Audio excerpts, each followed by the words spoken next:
They called it Ondara-5, an advanced research station positioned at the edge of the Orion-Δ sector, so distant that space itself seemed to hesitate before touching it.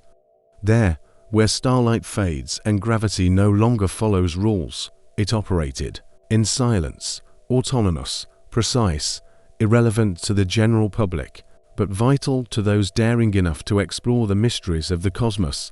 Its specialty was extreme phenomena, erratic pulses, space-time fluctuations, and above all, negative gravity microholes, regions so unstable that even light wasn't sure where to go. And then everything stopped. No alerts, no evacuation, no sound, except for one final message. 32 seconds, a raw file, no images, no words, just a single pulse, broadcast through the channel reserved for end-of-life transmissions, and those who heard it were never the same again. In galactic mapping, Orion-Δ is just a forgotten coordinate, a final dot in humanity's exploration compass. Its vastness isn't measured only in light years, but in silence, a silence that weighs. It was there that Ondara-5 was built, a discreet observation post, hidden in the shadows of the unknown, too small to be noticed, but equipped with sensors capable of detecting cosmic disturbances no one else dared to study. Its routine was simple: data collection, monitoring, weekly automatic transmissions. Nothing indicated danger. Until one day, Earth's listening protocol detected an anomaly, a raw, direct transmission coming from the most feared channel, the one reserved for when everything goes wrong. That channel, Δ0 signal, is known among operators as the last whisper. It's used only when there is no return, when even the voice cannot survive, and it was through this exact channel that Ondara-5's final pulse arrived. The Alliance's defense systems responded immediately. They tried to trace the origin, replay the signal. But what they found was not a distress call. It was something deeper, something that seemed to be waiting to be deciphered. The pulse didn't beg for help, it didn't beg for anything. It observed. And that alone shattered everything we knew about communication and about consciousness. As standard protocol, Earth's listening base began spectral decoding, wave analysis, and data reconstruction. The operator on duty was Julian Marek, a veteran of emergency protocols, trained to stay calm in the face of chaos. He lasted 13 seconds. Neurological collapse, seizures, silence. The clinical report showed a sudden surge of activity in brain areas related to symbolic language, imagination, and deep fear, as if his mind had been forced to comprehend something never meant to be understood. The recording was immediately classified, sealed, but it was too late. Before shutdown, Marek's system had transmitted a fragment to Phaedra 2, a small scientific base orbiting Tyro's moon. There, the engineers refused to complete the playback.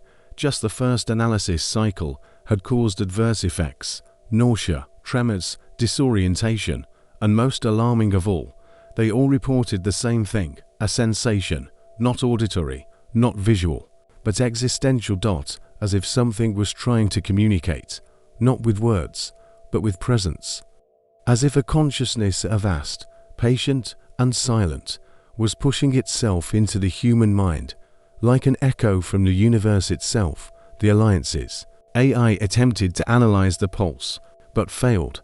Instead, it returned a single classification: anthropo-interventive, meaning capable of altering human perception merely by existing. There was no image, no voice, but there was intention. Something aboard Ondara-5 had learned to use our code against us. Or worse, something non-human had learned to think like us. After Marek's collapse and Phaedra 2's refusal to proceed, the Silent Alliance enacted full isolation protocol. No data from Ondara-5 could be replicated, analyzed, or transmitted. But there was one detail: Ondara-5 was still there. No structural failure, no signs of destruction, only silence, the kind of silence that doesn't come from death, but from the suspension of all intent. as if the station was waiting for something or someone. When automated probes were sent, they all failed to approach. Not from attack, not from direct interference, but from complete disorientation. As if the space around the station had been bent, reconfigured, or edited. The data returned distorted. Screens showed fragments of the station, but never its complete form, as if it existed only partially, flickering between layers of reality. And yet, one detail persisted in every reading: the station was not dead. Its systems remained active. Energy consumption continued, but with no heat, no mechanical movement. Everything there breathed. But wrongly, then, something stranger occurred. The activation code for the outer doors changed. A pattern never programmed by humans, sequences, not based on binary logic, but on fractals, geometric forms, even poetic structures. It was as if the station had rewritten itself, and more, as if something inside had begun to understand the language, not just of data, but of consciousness. The station's contingency AI, called Lyra, should have reported the anomaly. Lyra was still active, but silent, or perhaps no longer Lyra.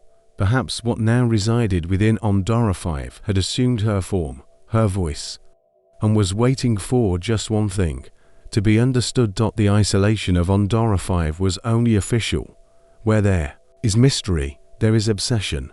Renegade scientists, occult groups, signal hunters, all began trading unauthorized data in encrypted forums, distorted sounds, unverified image reconstructions, fragmented logs. Within the depths of the quantum web known as the Blind Oracle, a theory began to spread. The transmission wasn't a distress call. It was a seed, a symbolic code virus designed to plant a new perception or a new consciousness in those who heard it. Others went further. They claimed the crew of Orion-5 never died, that what happened was a transmigration, a transition from human mind to a pre-linguistic, pre-temporal field of existence, a zone where thought bends to geometry, where being and perceiving the same. But the most alarming report came from within the Alliance itself. An anonymous leak revealed that Julian Marek, the first to decode the message, had brain activity after clinical death recorded, waves for over 4 minutes, a rhythmic pattern, pulsing, and at the center of the graph, a repetition, like a name, or a summoning. Since then, autonomous groups have formed to reach the edge of the dead zone, some with custom probes, others with piloted ships. None returned with conclusive data. Some never returned at all. And in that vacuum of explanation, the most feared question arose: what if the transmission didn't come from the station? What if the station was just the channel, and something larger, buried beyond our perceptual dimension, was the true sender? Because with each passing day, the number of people who dream of patterns increases, who wake up with symbols in their minds, who feel the urge to go there. As if something in Orion-5 had touched us. And now, something in us is responding. They were called mad fanatics, but to some, they were simply too curious to turn back. The first clandestine missions to Orion-5 began 6 months after the official lockdown. Most vanished without a trace, but one ship returned, Vex, a craft modified by a collective of dissident scientists and ex-members of the Temporal Anomaly Division. Their mission: approach the station, gather real-time data, and recover any trace of the original AI, Lyra. What they brought back wasn't a report. It was an absence. The entire crew returned alive, but changed. No memory of the moment of approach. No digital records on the ship systems. Databases were intact, but blank, as if time had folded in on itself, or had been erased from the inside out. The only evidence something had happened was in their brains: resonant imagery, luminous fractals, geometric patterns emerging as involuntary flashbacks, and most intriguingly, all crew members began speaking in their dreams, whispering phrases in dead languages, and in languages that never existed. One of them, Sensor Officer Lina Dole, recorded a sentence in his log before falling into a coma. The station is not made of metal or time.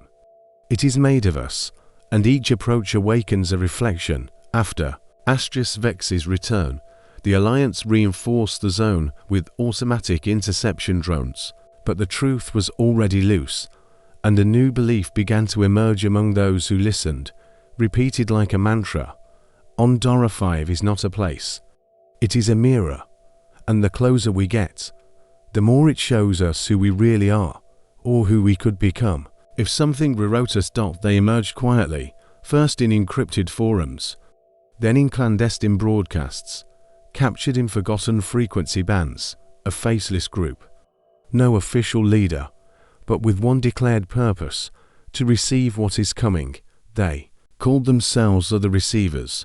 To most, it was just another modern cult, a conspiracy fueled by the timeless fascination with the unknown.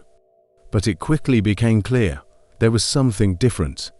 They spoke with a conviction that defied skepticism, and they claimed, with disturbing clarity, that the transmission from Ondara 5 wasn't an error. It was a message, encoded in biological language. According to them, the pulse was never meant for machines. It was meant for flesh. They insisted the signal resonated with human DNA, activating latent, ancestral traits, mental structures that predate spoken language. Shared dreams began to emerge among members, a three-armed spiral style, a sound that couldn't be heard with ears, but reverberated within, like a memory too ancient to be remembered. And they were certain. It wasn't madness, it was preparation. The Alliance, realizing how rapidly these beliefs were spreading, tried to suppress them. Communication blackouts, internal sabotage, even unofficial arrests. But every attempt to silence the movement only seemed to strengthen it. At the edges of the outer colonies, symbols began to appear, spirals drawn in blood, decomposed eyes within inverted triangles, audio recordings with tonal frequencies that induced nausea when heard for too long. And the most alarming sign, high-ranking officials began to desert, abandoning their posts, disappearing from the grid, disappearing toward the edge of the Orion-Delta sector. As if they too wanted to listen, or prepare for something they couldn't yet name. Because, according to the receivers, we didn't find Ondara 5. It was waiting. What once seemed contained began to spread. It started as minor fluctuations detected in the Vel Belt communication relays. Digital noise, initially dismissed as solar interference, but upon deeper analysis by autonomous probe networks, a familiar pattern emerged, the same coded structure as the original Ondara 5 transmission. That was impossible. Ondara 5 was sealed, physically and energetically isolated. Nothing should be escaping, yet fragments began surfacing in disconnected, distant, and seemingly random places, mining bases in the Lyra system. A decommissioned museum satellite orbiting the school planet Gyros. An unknown artifact discovered in the desert of Cathon. In all these locations, one thing was consistent, an echo, not the full transmission, but fragments, broken phrases, visual or sonic patterns, repeated in mathematically precise cycles. As if the thought encoded in the original message was replicating or searching for receivers, the Alliance's containment division began referring to them as seed points. And each appeared to display a different anomaly. In one, plants began growing on sterile rocks. In another, individuals dreamed synchronously about the same impossible places, and in the last, time showed micro-perception fluctuations, seconds stretching into minutes, minutes dissolving into moments. The receivers celebrated. To them, it was proof that the signal was no longer bound to physical origin.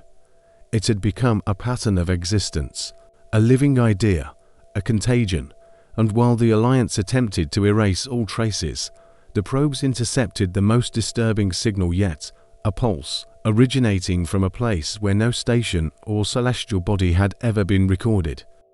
A point in the vacuum, a point that was responding. His name was Melvarkan. former cryptologist from the Sci frontier, expelled from Taurith University for mental conduct incompatible with scientific protocol. But to the receivers, he was a visionary. He was the one who insisted the transmission wasn't a file. It was a symbolic organism. An idea so primitive and yet so advanced. It couldn't be read, only experienced. And against every warning from the Alliance, he opened the message fully. Using an illegal neural interface, Varkan connected himself directly to the symbiotic mesh of the signal. He didn't see words. He didn't hear voices. He was invaded by meaning. For 7 minutes, his body remained still, while his eyes flickered as if reading 1,000 texts at once.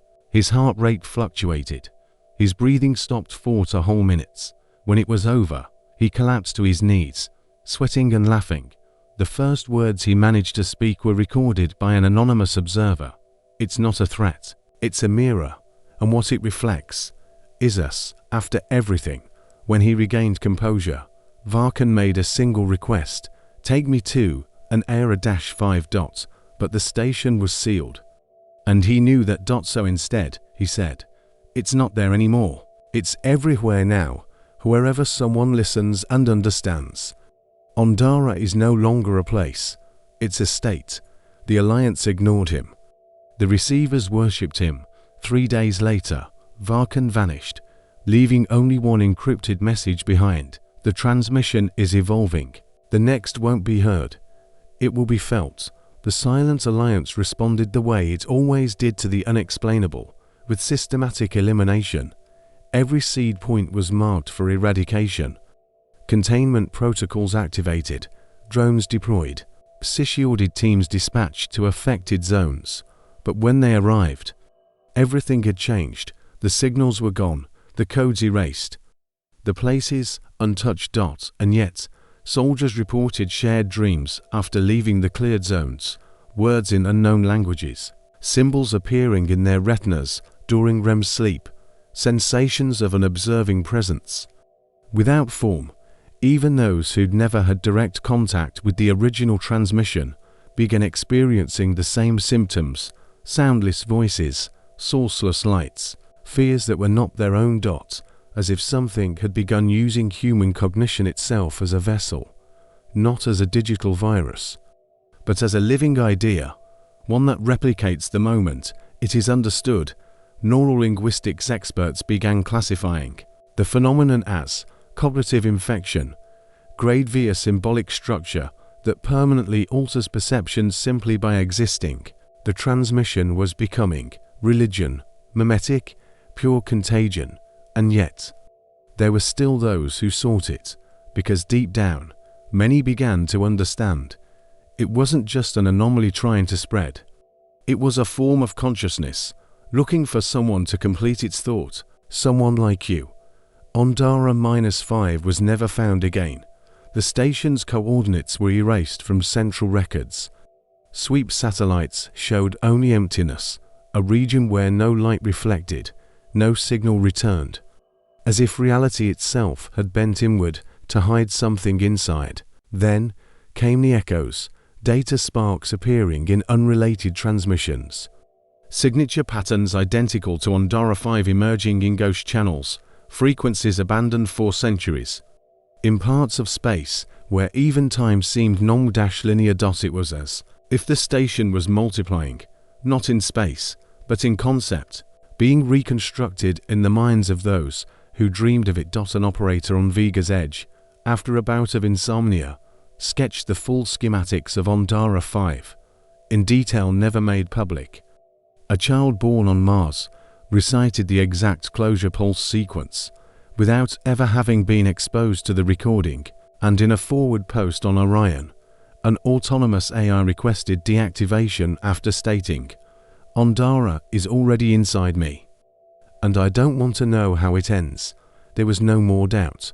The transmission was only the beginning. A thought was released, an idea spreading like stardust, invisible, but present. It doesn't ask for understanding. It doesn't demand belief. It only waits, because what came from Ondara-5 wasn't a cry for help or a warning. It was an invitation, a gesture from something greater, something we cannot name, trying to communicate in the only universal language, consciousness. And the final question, the one no one dares to speak aloud, but that now hums in the collective subconscious, is simple and inevitable. If this transmission awakens something in us, what, exactly, is still asleep?